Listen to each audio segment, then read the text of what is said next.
Okay, so good afternoon students. So हम देख रहे थे ओबेसिटी और अंडरवेट हमने देखा। ठीक है, उसके बाद जो लास्ट हमारे इसमें है, ठीक है, एनीमिया और रोल ऑफ फंक्शनल फूड। ठीक है, सो अभी जो है हम एनीमिया देखने वाले हैं। ठीक है, सो जो आयरन की डेफिशिएंसी की वजह से जनरली होता है। ठीक है, और दूसरा जो परनिशियस एनीमिया है, ठीक है। So anemia is a decreased number of red blood cells (RBCs) or erythrocytes, or less than the normal quantity of hemoglobin in the blood. Okay, so anemia basically is a condition where RBCs are decreased in number, uh, या फिर जो हम कहेंगे जो haemoglobin है, ठीक है, तो उसका जो लेवल है वो वहां पे डिक्रीज हो जाता है या फिर कम हो जाता है। ठीक है, वो अल्टीमेटली आरबीसीज कम हो जाने की वजह से ही जो हीमोग्लोबिन लेवल है वो वहां पे कम होने लगता है। It can include the decreased oxygen binding ability of each hemoglobin molecule due to deformity और lack in numerical development as in some other types of hemoglobin deficiencies. Because hemoglobin found inside RBCs normally carries oxygen from the lungs to the tissues, anemia leads to hypoxia, that is lack of oxygen in organs. Since all human cells depend on oxygen for survival, varying degrees of anemia can have a wide range of clinical consequences. So, what are the types of anemia? So, anemia is the most common disorder of the blood. There are several kinds produced by a variety of underlying causes. It can be classified in a variety of ways based on morphology of RBCs, underlying etiology mechanism, and discernible clinical spectra. Right, so types of anaemia जो है, ठीक है, anaemia के 3 classes यहाँ पे दिए हुए हैं। ठीक है, और जो टाइप्स है, ठीक है, जैसे आयरन की डेफिशिएंसी की वजह से, ठीक है, एनीमिया होता है। ठीक है, उसके बाद जो विटामिन B12 है, ठीक है, उसके वजह से एनीमिया होता है। ठीक है, so there are different types of anaemia, right. So जैसे एक तो सिकल सेल एनीमिया होता है, हिमोलिटिक एनीमिया होता है, राइट। उसके बाद परनीशियस, जैसे मैंने बोला, उसके साथ एक थैलेसीमिया है। ठीक है, तो इस तरह से जो है हम बोल सकते हैं कि टाइप्स ऑफ एनीमिया वहाँ पे बताए गए हैं। ठीक है, तो there are about 6 types of anaemia. ठीक है, जो आयरन की डेफिशिएंसी की वजह से होता है, राइट, विटामिन B12 की डेफिशिएंसी की वजह से होता है, इन्फ्लेमेशन की वजह से होता है। ठीक है, aplastic anaemia, sickle cell anaemia जैसे मैंने बताया, इस तरह के types of anaemia, right. So the main 3 main classes of anaemia in activities such as hemorrhage or chronically through low volume loss, excessive blood cell destruction, that is hemolysis, or deficient red cell production in effective hematopoiesis. ठीक है, तो यहाँ पे 3 main classes जो है anaemia के दी हुई है। ठीक है, जहाँ पे एक तो जो हम बोल सकते हैं कि एक्सेसिव ब्लड लॉस जो है वो वहां पे होता है। ठीक है, उसके बाद में जैसे एक्सेसिव ब्लीडिंग जो है, ठीक है, उसकी वजह से होता है। उसके बाद जो है जो ब्लड का जो है लो वॉल्यूम वहां पे होने लगता है, राइट। उसके बाद जो सेल डिस्ट्रक्शन जो आरबीसीज है, ठीक है, तो उसका डिस्ट्रक्शन जो है वो ज्यादा अमाउंट में वहां पे होने लगता है, जिसको हिमोलिसिस बोला जाता है। ठीक है, और जो थर्ड जो है, ठीक है, क्लास, ठीक है, तो वहां पे जो आरबीसीज है, ठीक है, उसका प्रोडक्शन ही नहीं हो पाता।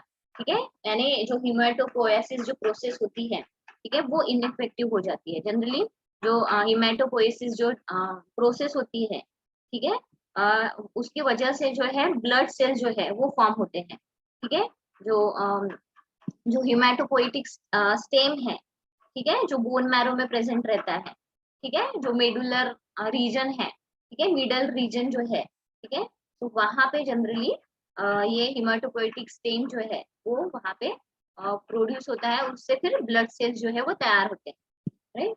सो उसके बाद में जो हिमेटोपोएसिस जो प्रोसेस होती है, ठीक है, ये सिर्फ बोन मैरो में ना होते हुए एक तो जैसे थाइमस ग्लैंड जो है, ठीक है, तो वहां पे होता है। उसके साथ में जो स्प्लीन है वहां पे भी होता है, और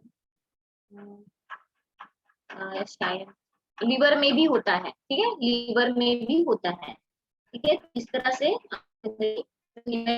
जो प्रोसेस है, ठीक है, तो वहां पे ये प्रोसेस जो है जो बोन मैरो होता है अपना, ठीक है, तो वहां पे जनरली आरबीसीज बनते हैं, राइट।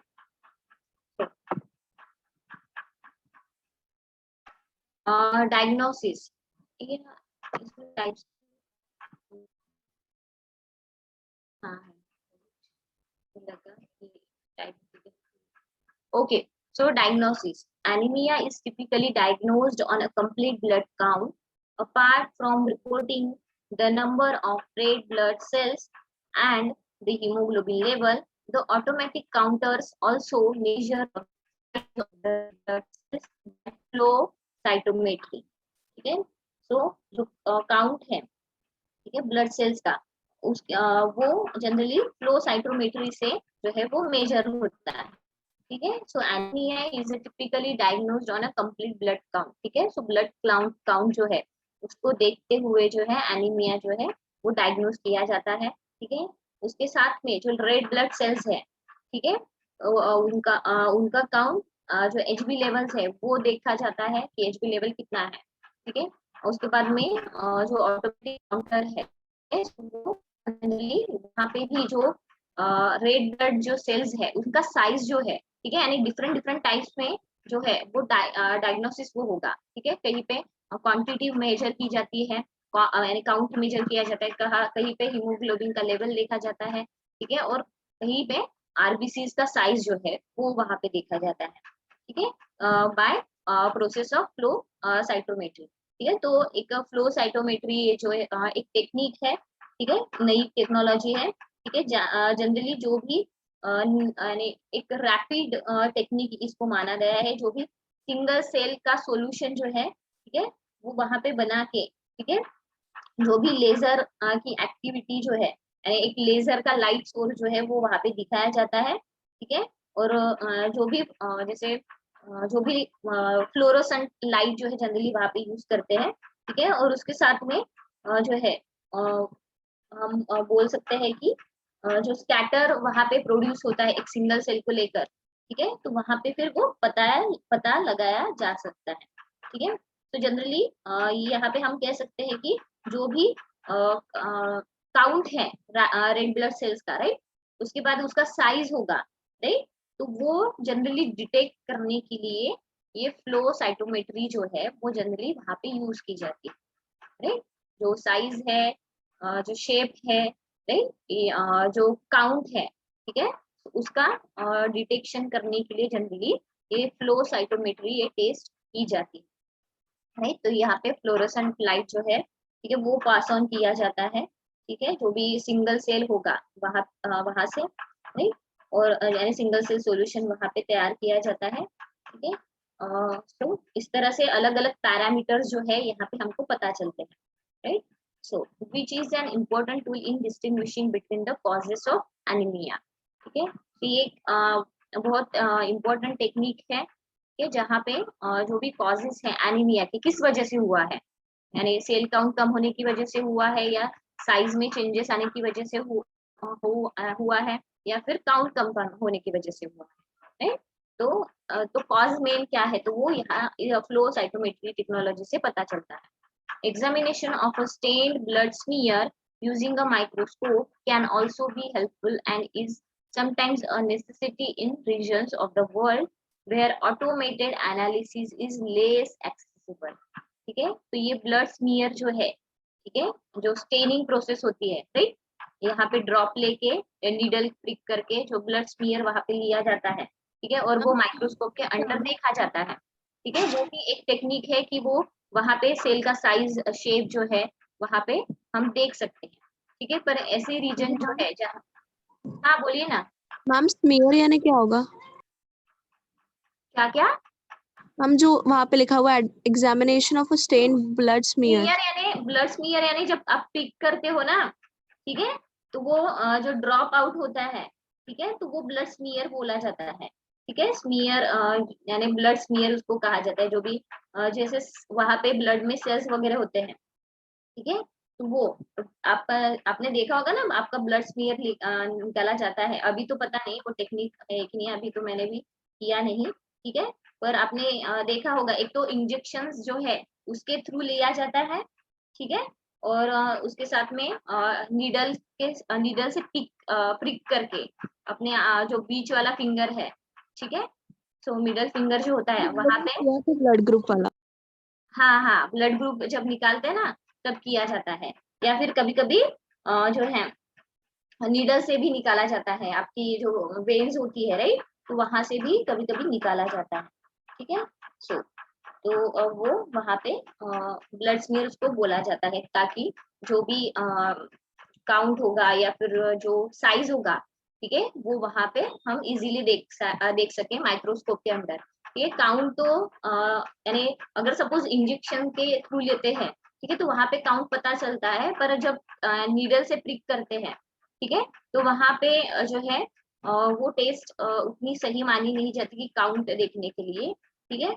पर जनरली अगर वहां पे ऐसे एरियाज है कि वहां पे यानी नए जो टेक्नोलॉजीज है वो एक्सेसिबल नहीं है, ठीक है, तो फिर ये टेक्निक जो है ब्लड स्मीयर की वो ली जाती की जाती है, सॉरी, ठीक है।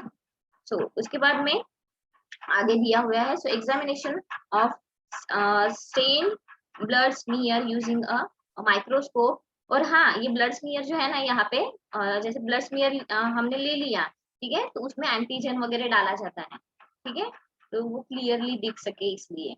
और यानी हर एक ब्लड ग्रुप का एंटीजन जो है वो डिफरेंट होता है, ठीक है।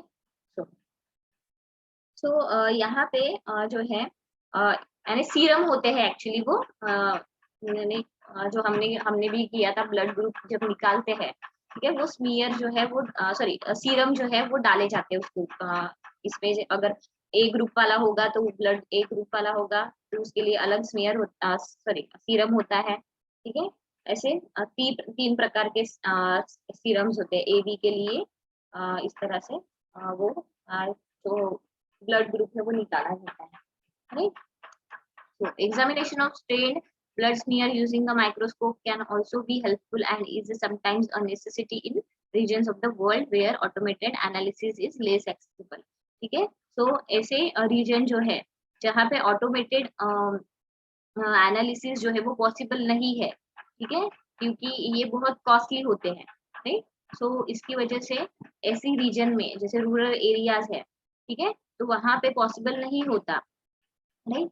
सो इसकी वजह से वहां पे ये ब्लड स्मीयर टेक्निक ही जनरली यूज की जाती है, ठीक है। उसके बाद reticulocyte counts and kinetic approach to anaemia have become more common than in the past in the large medical centers of the United States and some other wealthy nations. In part because some automatic counters now have the capacity to include reticulocyte counts, ठीक है। तो यहाँ पे बोला गया है कि जो रेटिकुलर साइट काउंट्स है या फिर काइनेटिक अप्रोच है वो जनरली अभी यूज किया जाता है, ठीक है। जो भी बड़े बड़े मेडिकल सेंटर्स है, ठीक है, यहाँ पे भी वो टेक्निक अभी आ चुकी है, ठीक है, पर बहुत कम ऐसे हॉस्पिटल्स है जो बड़े बड़े 7 स्टार या 5 स्टार हॉस्पिटल्स है, वहां पे ही ये टेक्निक यूज की जाती है, ठीक है। सो रेटिकुलोसाइट जो टेक्निक है, ठीक है, तो यहाँ पे जो हम बोल सकते हैं कि रेटिकुलोसाइट जो होता है जनरली यानी इमेच्योर जो रेड ब्लड सेल्स होते हैं, ठीक है, जो नए बनने वाले हैं RBC, sorry red blood cells जो है नए नए जो छोटे छोटे होते हैं, ठीक है, स्मॉल साइज में होते हैं, जो इमेच्योर होते हैं, ठीक है, तो वो काउंट करने के लिए जनरली इसका यूज होता है, ठीक है।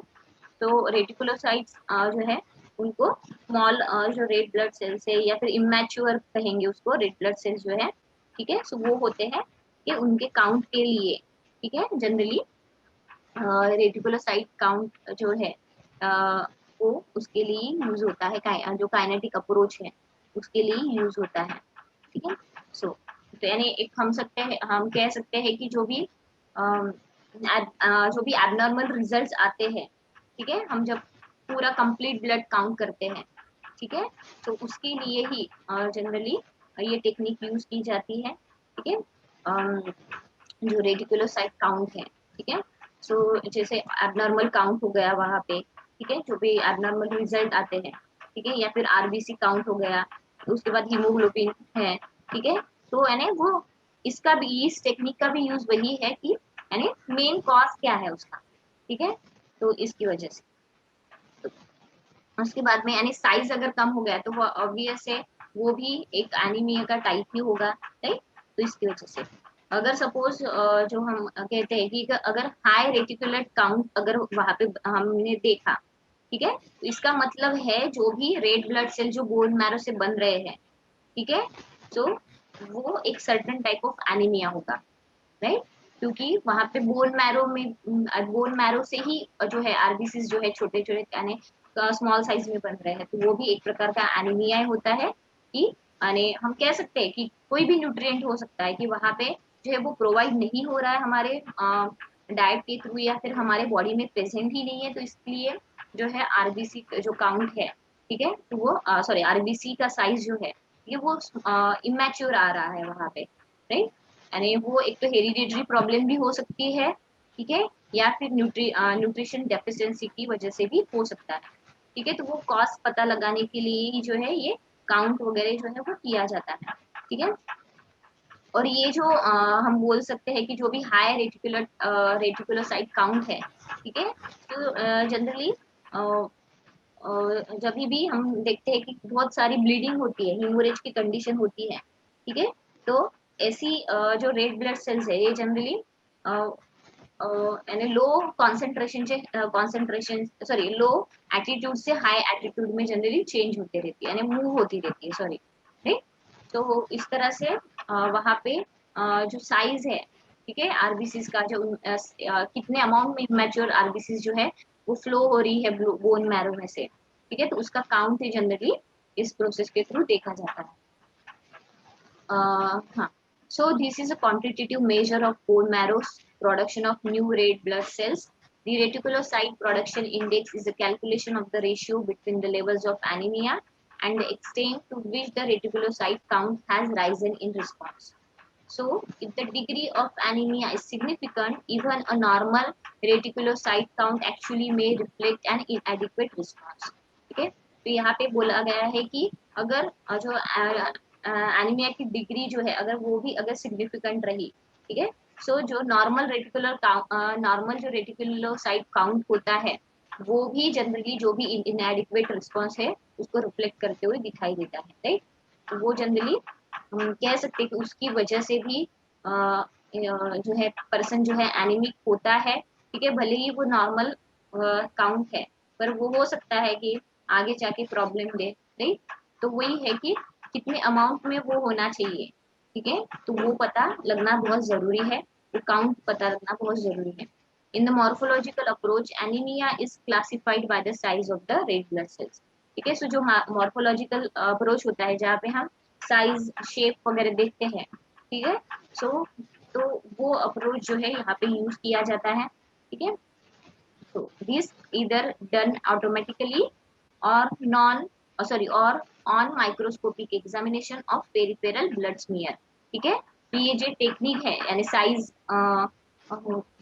देखना या फिर काउंट जो सॉरी साइज या फिर शेप वगैरह देखना, ठीक है, जो भी मॉर्फोलॉजिकल अप्रोच है, ठीक है, वो किस तरह से होगा सर, साइज या फिर शेप जो है हम देखते हैं, ठीक है। तो एक तो ऑटोमेटिकली, ठीक है, जो ब्लड फ्लो साइटोमेट्री वगैरह जो मेथड है उसके थ्रू, या फिर जो माइक्रोस्कोपिक एग्जामिनेशन जहाँ पे हम खुद जो है ब्लड प्रिक करके फिर जो है उसको निकालते हैं और खुद जो है ऑब्जर्व करते हैं वहां पे, ठीक है।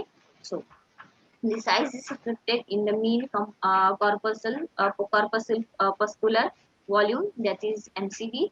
This scheme quickly exposes some of the most common causes of anemia.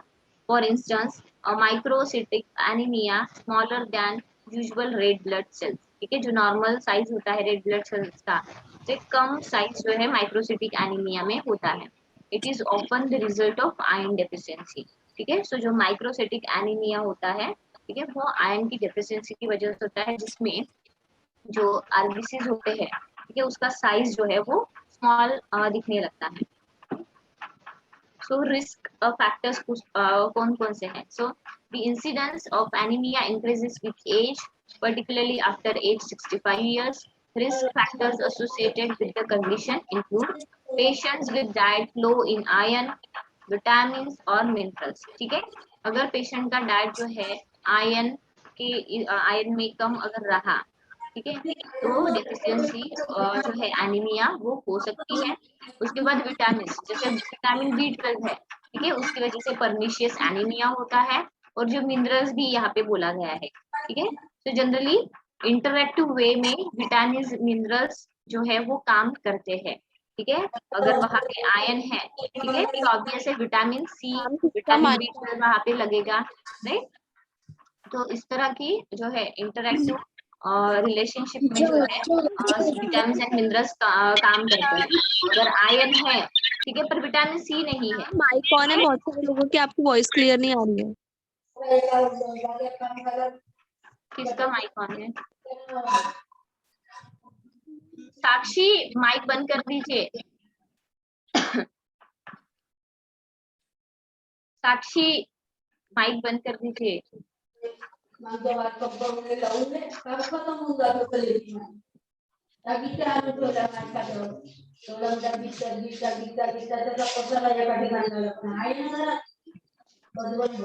नहीं कर सकते ना। ठीक है, सो जो रिस्क फैक्टर्स है वो कौन कौन से हो सकते हैं एनीमिया के लिए? ठीक है, तो जैसे जैसे एज बढ़ती जाती है, ठीक है, particularly after 65 years of age, ठीक है, तो एनीमिया का जो रिस्क है वो बढ़ने लगता है। ठीक है, patients with diet low in iron, vitamin और minerals, family history, hereditary factors. ठीक है, हेरिडिटरी फैक्टर्स यानी हो सकता है कि बोन मैरो में ही प्रॉब्लम हो, बोन मैरो में से ही आरबीसी जो है वो बन नहीं रही हो, या फिर जो है आयरन एब्जॉर्प्शन कैपेसिटी एबिलिटी जो होती है वो बॉडी की कम हो। ठीक है, तो इस तरह की जो कंडीशन है वो भी हो सकता है। या फिर जैसे आयरन तो प्रोडक्शन हो रहा है पर वो हो सकता है कि स्टोर ना हो पा रहा हो।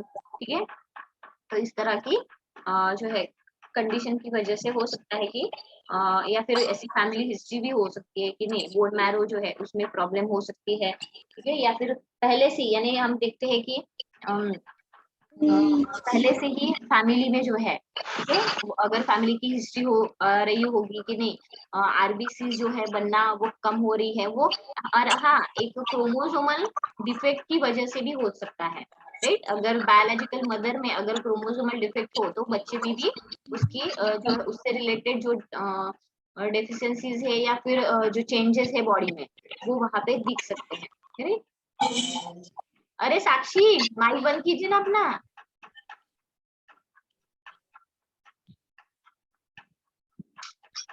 Females of childbearing age, मैं तो यहाँ पे म्यूट नहीं कर सकती, नहीं तो मैं कर देती, सर कर सकते हैं। Okay, so females of childbearing age at risk for iron deficiency anemia due to blood loss during menstruation and increased blood supply needs during pregnancy, right? So at the age of child bearing, ठीक है, तो generally जो भी females होती है उनमें एक तो मेंस्ट्रुएशन पीरियड के दौरान जो है ब्लड लॉस बहुत होता है, ठीक है, तो वहां पे हो सकता है एनीमिया जो है वो हो जाए। ठीक है, और उसके साथ में जैसे प्रेगनेंसी में सबसे ज्यादा अमाउंट में जो है आयरन जो है लगता है, ठीक है, बच्चे की बोन ग्रोथ के लिए, राइट। और वहां पे नया जो फीटस जो है वो बनने जाता है, ठीक है, तो वहां पे जो है ओवरऑल बॉडी की ग्रोथ के लिए जनरली आयरन, कैल्शियम, ये सब जो मिनरल्स है वो लगते हैं, राइट। तो उसकी वजह से भी आयरन की डेफिशिएंसी की वजह से भी बच्चों में भी वो दिख सकता है। अगर प्रेग्नेंट वुमन में ही आयरन जो है वो अगर फूड इंटेक अगर कम वहां पे हो रहा है और वहां पे भी आयरन जो है वो कम है, ठीक है, तो वो बच्चे में भी आयरन की कमी रहेगी। ठीक है, so elderly people due to the presence of other health problems and poor diet, ठीक है, जो अदर हेल्थ प्रॉब्लम्स है, ठीक है, सो अगर उसकी वजह से भी हो सकता है, या फिर जो है इंटेक जो है फूड इंटेक जो है अगर वो कम रहा, या फिर जो है न्यूट्रिशनली डेंस नहीं रहा, ठीक है, तो फिर भी जो है एनीमिया का रिस्क जो है वो बढ़ सकता है। ठीक है, उसके बाद में जो स्ट्रिक्ट वेजिटेरियंस जो होते हैं, ठीक है, तो जहाँ पे हम देखते हैं कि कभी कभी एनेमिक वेगन्स वगैरह होते हैं, राइट। तो वहां पे हम देखते हैं कि विटामिन की डेफिशिएंसी भी हम देख सकते हैं, क्योंकि जैसे विटामिन बी वगैरह है, ठीक है। सो ऐसे जो पर्सन है तो या फिर प्रोटीन वगैरह है, राइट। तो अगर प्रोटीन वगैरह नहीं रहा, ठीक है, तो अगर आप विटामिन लोगे भी तो भी वहां पे उसका एब्जॉर्प्शन नहीं होगा, ठीक है। क्योंकि जैसे मैंने पहले भी बोला कि सपोज वेजिटेरियन है, ठीक है, पर जो है प्रोटीन अगर कम जा रहा है, ठीक है, तो वहां पे प्रोटीन, कार्बोहाइड्रेट और फैट के मेटाबॉलिज्म के लिए विटामिन बी 12 लगेगा, राइट। अगर वहां पे जो है, अगर वेजिटेरियन डाइट में अगर विटामिन की डेफिशिएंसी अगर होगी, ठीक है, तो तो उसकी वजह से भी एनीमिया जो है वो हो सकता है, ठीक है। विटामिन ए जो है वो बहुत इंपॉर्टेंट होता है, राइट। मिल्क नहीं ले रहे हैं तो कैल्शियम की डेफिशिएंसी वहां पे होगी, ठीक है। या फिर हाई बायोलॉजिकल वैल्यू प्रोटीन होता है, अगर वो नहीं लोगे, ठीक है। सो और डाइट जो है अगर प्रोटीन में भी कम रहेगा, तो दूसरा जो विटामिन है उसके एब्जॉर्प्शन के ऊपर और उसके मेटाबॉलिज्म के ऊपर भी अफेक्ट करेगा, राइट। तो ऐसी प्रॉब्लम जो है इसमें हम देख सकते हैं, right?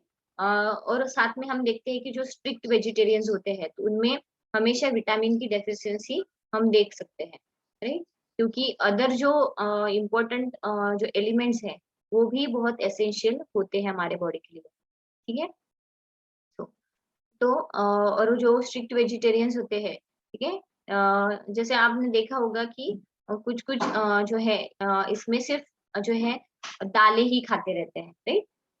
यानी दाल या सीरियल्स जो है, जैसे अगर लो कॉस्ट इनकम ग्रुप है, लो इनकम ग्रुप वाले जो पर्सन है, ठीक है, उनको अफोर्डेबल चीज क्या होती है, ऑब्वियसली दाल और चावल, ठीक है। जो हम बोल सकते हैं कि सीरियल्स और मिलेट्स, राइट। तो वो जो वेजिटेबल्स है या फिर फ्रूट्स है, ये वो अफोर्ड नहीं कर सकते, और विटामिन जो है वो उसमें से ही सबसे ज्यादा अमाउंट में मिलते हैं, राइट। तो अगर वो अफोर्ड नहीं कर सकते, ठीक है, तो उनको विटामिन और मिनरल्स कहाँ से मिलेंगे, ठीक है। तो उसकी डेफिशिएंसीज भी उसमें हम देख सकते हैं, और फिर उसकी डेफिशिएंसीज हुई तो बाकी भी जो है अफेक्ट वहां पे करेंगे, क्योंकि प्रोटीन, कार्बोहाइड्रेट या फैट हो, उसके मेटाबॉलिज्म अच्छा होने के लिए या फिर जो एब्जॉर्प्शन है वो प्रोसेस अच्छी होने के लिए बाकी के विटामिन की भी बहुत जरूरत होती है। जैसे विटामिन बी है, बी कॉम्प्लेक्स ग्रुप वाले हैं विटामिन, ठीक है। तो उनका यूज जो है एज अ को एंजाइम की तरह होता है, जहाँ पे जो मेटाबॉलिक प्रोसेस है उसको एक्टिवेट करने का काम वो जो है विटामिन करते हैं। जैसे आपने देखा होगा ना, ग्लाइकोलिसिस, ग्लूकोनियोजेनेसिस, क्रेब साइकिल वगैरह, ये ऐसी जो प्रोसेस होती है वहां पे विटामिन जो है बहुत इंपॉर्टेंट रोल प्ले करते हैं। सो उसके बाद में long term alcoholics who have vitamin deficiencies, patients with long term or serious conditions like kidney disease, cancer, diabetes, rheumatoid arthritis, HIV, AIDS, inflammatory bowel diseases,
थोड़ा नेटवर्क इशू हो रहा है।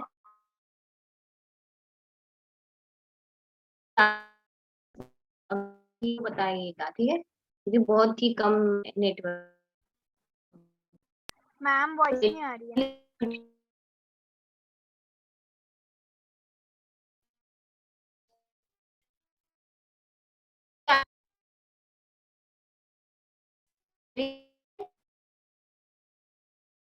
Ma'am आपकी वॉइस क्लियर नहीं आ रही है।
Okay, सो अभी आवाज आ रही है?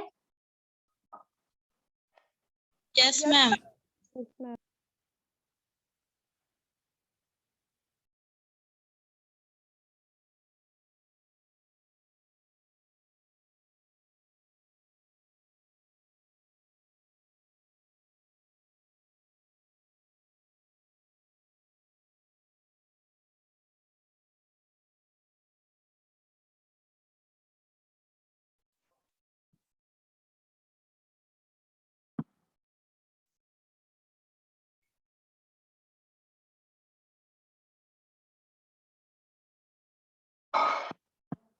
अभी आवाज आ रही है?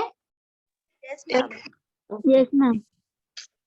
हाँ, ओके, सो रिस्क फैक्टर्स हम देख रहे थे, ठीक है। So patients with long term और serious conditions like kidney disease, cancer, diabetes, rheumatoid arthritis, HIV, AIDS, inflammatory bowel disease, liver disease, heart failure, and thyroid disease, right? So they are more prone to um, with anemia, right? So patients with long term infections, they are also more prone to anemia, right? What are the symptoms of anemia? So symptoms of anemia, अरे double लिख दिया यहाँ पे. So symptoms of anemia are usually caused by hypoxia. Okay, and a hypoxia, it is a condition basically where the oxygen amount of oxygen is get reduced, right? So symptoms of anemia are usually caused by hypoxia, a reduced amount of oxygen delivered to the cells and tissues of the body. Fatigue is the main complaint of anemia, that is tiredness, right?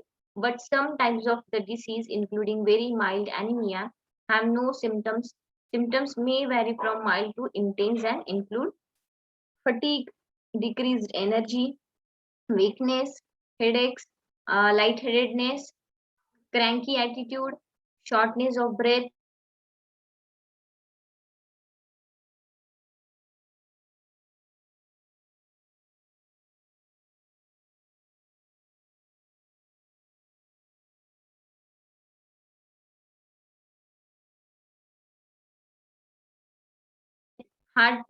palpitations.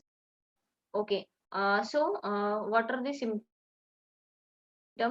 So fatigue, decreased energy, weakness, headaches, lightheadedness, cranky attitude, shortness of breath, heart palpitations, pale colored or cold skin, change in stool color, then rapid heart rate, low blood pressure, rapid breathing, yellowish colored skin, that is jaundice, if anemia is caused by red blood cell destruction. Okay, it causes jaundice also.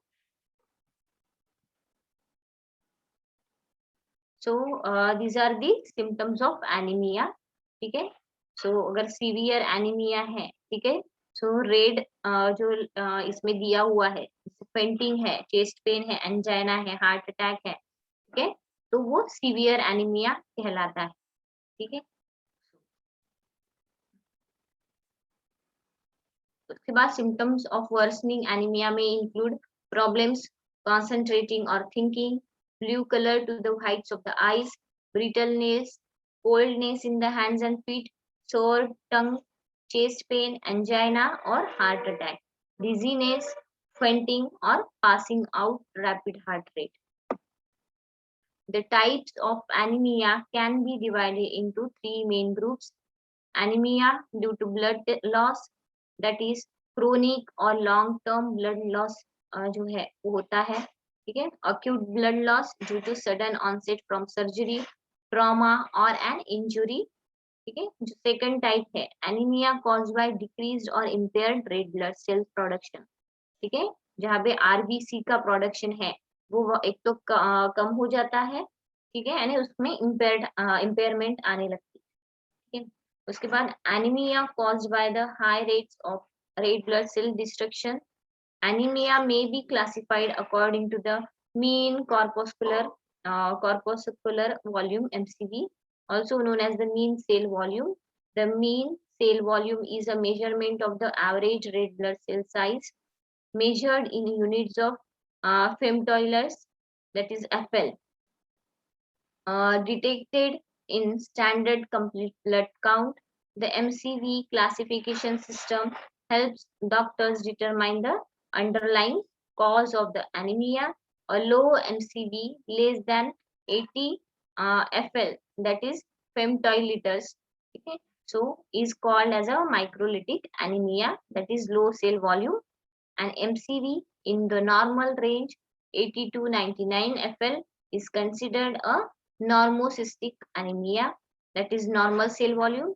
और high MCV, ठीक है, जहाँ पे जो है mean cell volume जो है, ठीक है, ज्यादा रहता है, अबो 99 FL, इसका it categorized as a macrocytic anaemia, ठीक है, यानी लार्ज सेल वॉल्यूम जो है, ठीक है वो. So the World Health Organization, that is WHO, defines anemia as a hemoglobin level of less than 13 gram per dl in a male and less than 12 gram per dl in women. ठीक है, so जो haemoglobin की वजह से जो anaemia होता है, ठीक है, तो वहां पे जो हीमोग्लोबिन लेवल है वो 13 ग्राम पर डीएल के से भी जो है वो कम हो जाती है मेन में, ठीक है. जनरली 13 to 15 जो है ये नॉर्मल रेंज पाई जाती है मेन के लिए, ठीक है. और जो वुमेन है, ठीक है, तो उनके लिए जनरली 12 to 14 तक जो है वो मानी जाती है, 15 तक भी मानी जाती है, ठीक है, क्योंकि वुमेन जो है उनमें ब्लड लॉस बहुत होता है, सो इसके लिए तो अगर उसका काउंट जो हीमोग्लोबिन लेवल जो है वो 12 ग्राम पर डीएल के नीचे चला गया तो उसको एनीमिक कहा जाता है. Acute anaemia is associated with an abrupt drop in haemoglobin, ठीक है. अक्यूट एनीमिया जो है, ठीक है, तो वहां पे जो हीमोग्लोबिन लेवल है, ठीक है, वो ड्रॉप हो जाती है, ठीक है, अप टू 7 to 8 ग्राम पर डीएल, ठीक है. और जो हम बोल सकते हैं कि अगर इससे भी, ठीक है, 7 to 8 ग्राम तक जो है लेवल कम हो जाती है, और अगर सपोज 4 to 5 ग्राम पर डीएल के हिसाब से रहा तो वो अगर क्रोनिक एनीमिया है, ठीक है, तो उसमें 4 to 5 ग्राम तक जो है लेवल्स कम हो जाती है. और ये कब होता है क्रोनिक एनीमिया, जैसे मालनरिशमेंट की प्रॉब्लम है, ठीक है, माल न्यूट्रिशन में, राइट. और कभी कभी हम देखते हैं एक्सेसिव ब्लड लॉस जहाँ पे होता है, जैसे एक्सीडेंट्स वगैरह होते हैं, राइट, तो वहां पे जो है क्रोनिक एनीमिया वो हो सकता है, राइट. तो इस तरह से जो है डिफरेंट टाइप्स जो है एनीमिया के दिए हुए हैं. So all types of anemia can be categorized under the three general groups. Some of the most common forms of anemia are classified based on the cause of the disease. ठीक है, तो basically cause क्या है, ठीक है, यानी RBCs का destruction हो रहा है, सेल्स में कमी आ रही है, आरबीसीज काउंट कम हो रहा है, ठीक है, या फिर जो अदर हो सकते हैं, अदर डिसीज जो है उसकी वजह से भी हो सकता है, या फिर न्यूट्रिएंट जो है, ठीक है, उसकी कमी की वजह से भी हो सकता है, ठीक है. So anemia due to blood loss, ठीक है. So chronic blood loss, so slow onset and progression of symptoms. So iron deficiency anemia, microcytic hypochromic anemia caused by various factors such as GIT conditions like ulcers, hemorrhoids, gastritis, that is inflammation of stomach, then surgical removal of part of the digestive system, and Crohn's disease. Then cancer, use of non-steroidal anti-inflammatory drugs that can lead to ulcer and gastritis. Menstruation and childbirth in women, iron poor diet, certain drugs, foods and caffeinated beverages. Endurance training, नहीं, तो इनकी वजह से anaemia जो है वो हो सकता है, ठीक है, जो क्रोनिक ब्लड लॉस है, ठीक है, तो उसकी वजह से वो प्रॉब्लम होती है, ठीक है. और जैसे माइक्रोसिटिक हाइपोक्रोमिक एनीमिया है, ठीक है, तो वो इन सारी जो है वजह, इन सारी प्रॉब्लम्स की वजह से जनरली होता है, ठीक है. कैंसर है, यूज ऑफ जो non steroidal anti inflammatory drugs है, ठीक है, तो वो उनका यूज जो है ज्यादा मात्रा में करना, ठीक है, यानी उसकी वजह से अल्सर्स वगैरह भी हो सकते हैं, या फिर गैस्ट्राइटिस जो प्रॉब्लम है, यानी स्टमक का इन्फ्लेमेशन है, ठीक है, तो वो वहां पे हो सकता है, नहीं. उसके बाद में जो डाइट होगा, ठीक है, अगर वो पुअर होगा आयरन की कंटेंट में, ठीक है, तो उसकी वजह से भी हम बोल सकते हैं कि जो एनीमिया है वो हो सकता है, ठीक है। उसके बाद में कुछ ड्रग्स होते हैं, ठीक है, तो इसलिए हमको जब एचएन में हम जैसे जैसे आगे जाएंगे तो ड्रग इंटरेक्शन भी होता है, न्यूट्रिएंट इंटरेक्शन भी होता है, ठीक है।